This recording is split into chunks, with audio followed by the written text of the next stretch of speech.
well, so much for recording and then crying. How about just starting my record already crying? Because I'm emotional, guys. You know, you can call me silly all you like. Oh, wait. Thank you for tuning in with Enchantress SB. The Babbler, that's me. Top of the early evening to ya. Yeah. So, you know, fine. I'll tell my story. So there's these group of cats I feed.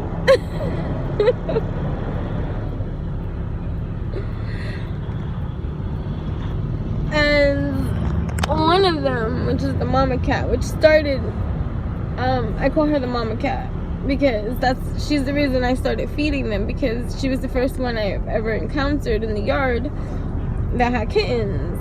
And so when she had kittens, I started feeding her.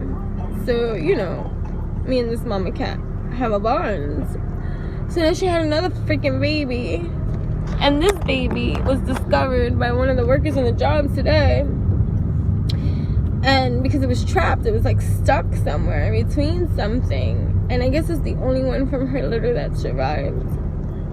So then, you know, one of the guys from my job come in and he's like, Jennifer, we need you, like, we need your magic touch. And then they just dumped this small, tiny little kitten in my hands. And I'm like, oh my god.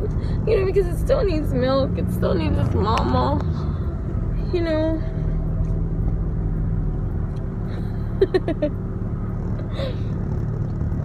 Right. Listen, guys, this is real, okay?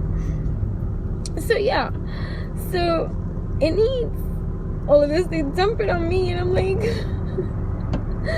what do you? And then I got this screaming kitten in my hands, and I'm like looking around, and of course I find it's mama, and at first she's ignoring it, and I'm like, dude, you're not gonna do this to me right now, especially when I know that you're a good mama, because you did so good with your 2 other orange babies that are still around in the yard, you know, her 2 boys. I think one of them is a girl, though. One is a boy, one is a girl, but they're both orange cats. Anyways, and so I pretty much stood with them the rest of the day, found a huge box so that this baby can't jump out of, hoping that she stays in the area that I put her in, or whatever, because, you know, guys, I have 3 cats. I have 2 dogs now. I'm not even supposed to have them anymore. Just keep that, you know, between us here.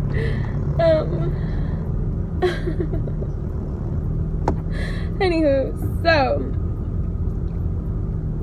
I'm just, you know, I'm not saying anything, you know, every week I buy them the big bags of food and soft food, and I feed them against the owner of, you know, the company's wishes, because, you know, he's gonna shoot cats.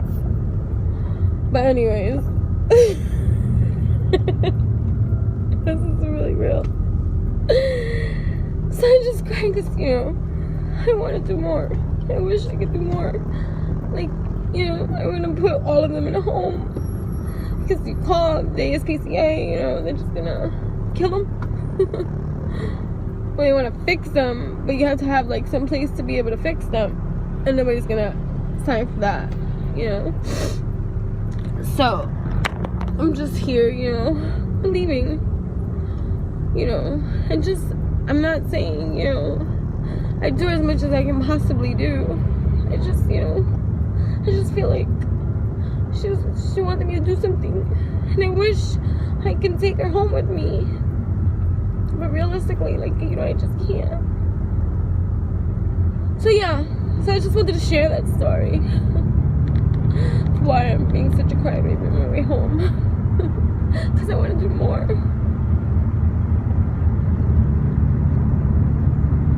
This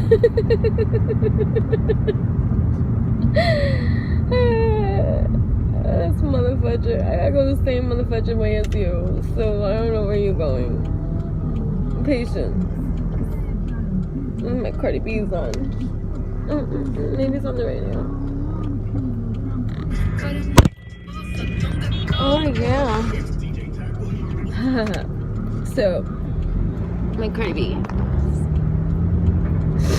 So, yeah, that's my story. So thank you for sharing.